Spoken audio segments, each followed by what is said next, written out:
48% of the Muslim in the United States of America believe that there are Muslim first, there are American second. Our purpose is to change this culture because they're infidel, and what they're doing is not pleasing to Allah, and we are the soldier of Allah who will make them do it. Kamal Saleem was born in Lebanon to a devout Muslim family. As early as 4 years old, he remembers sitting at the kitchen table while his mother taught him about the Quran and his duty to Allah and jihad.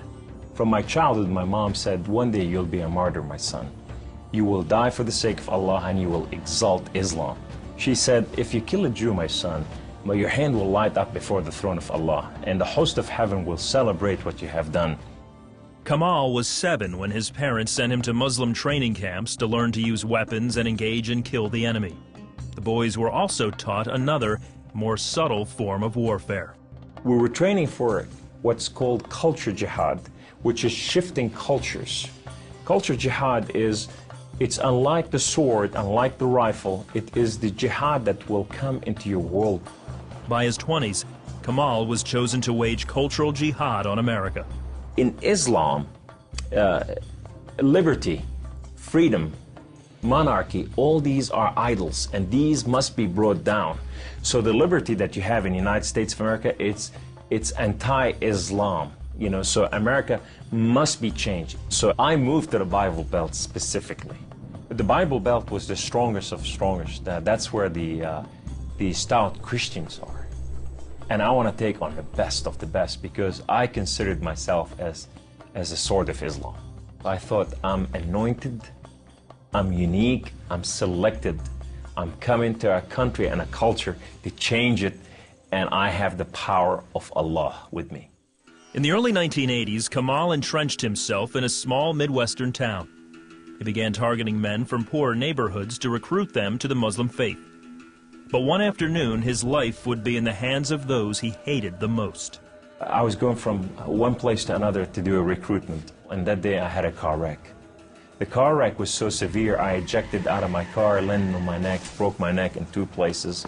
This man came running to me, and he said, don't worry, we're going to take care of you, and everything's going to be all right. The ambulance came and picked me up, and now I go to the hospital. The orthopedic surgeon in the emergency room looked at my chart, and he just said, son, we are going to take care of you, and everything's going to be all right. The second day, I wake up in the hospital, and this head of physical therapy come and read my chart, and he turned around and he said the same thing, word for word, we are going to take care of you. At first, Kamal was frightened by their words, because these men were all Christians. You see, in terrorism, if they said we're going to take care of you, you'd better run.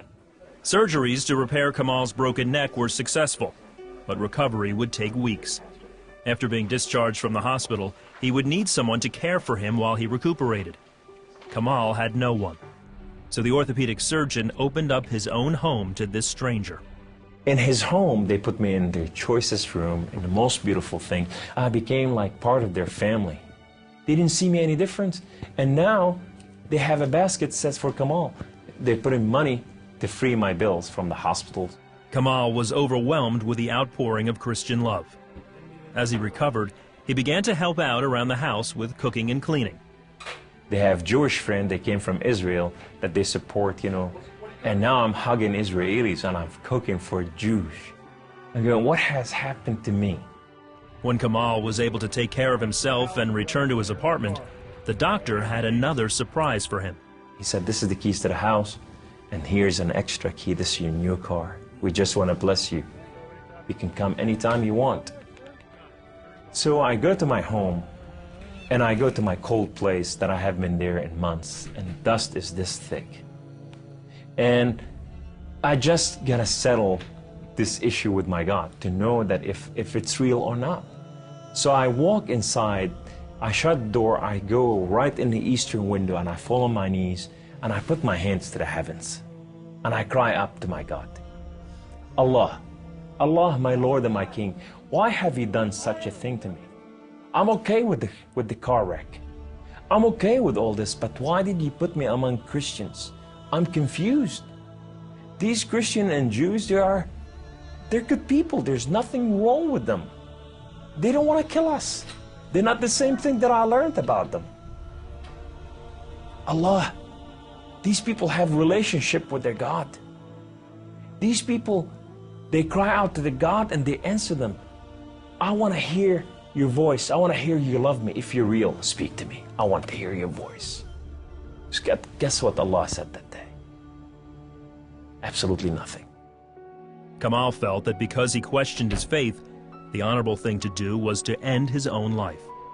So I went to reach out my guns and put it in the right place and clock out. I heard the voice. The voice knew me by name. He said, Kamal, Kamal, Kamal, why don't you call on God of Father Abraham and Isaac and Jacob? And now I fell on my knees and I put my hands to the heavens immediately as I heard the voice, and I cried out with every fiber within me, God the Father Abraham, if you are real, would you speak to me? God the Father Abraham, if you are real, I want to know you. Well, God the Father Abraham came to the room, and he filled the room with his glory, and his name was Yahweh. The Lord is one. In his hand, he has holes in his hand. He has holes in his feet. His name is Jesus. I said to him, who are you, my Lord? Who are you? He said, I am that I am. I said, I'm a simple man with a simple mind. What is that supposed to mean? He said, I am the Alpha. I am the Omega. I am the beginning. I am the end. I am everything that is in between. I have known you before I formed the foundation of the earth. I have loved you before I formed you in your mother womb. Rise up. Rise up, Kamal. Kum. You are my warrior. You are not their warrior. And I said to him, I said, my Lord, I will live and die for you. He said, do not die for me. I died for you that you may live. That day, instead of taking his life, Kamal gave it to Jesus. He now has a new mission and travels the country challenging Muslims to question their allegiance to Allah. My heart desire is to reach out for my brothers and sisters, the Muslim out there, 1.5 billion Muslim, that they are living out there and they have not tasted freedom, and that freedom in God.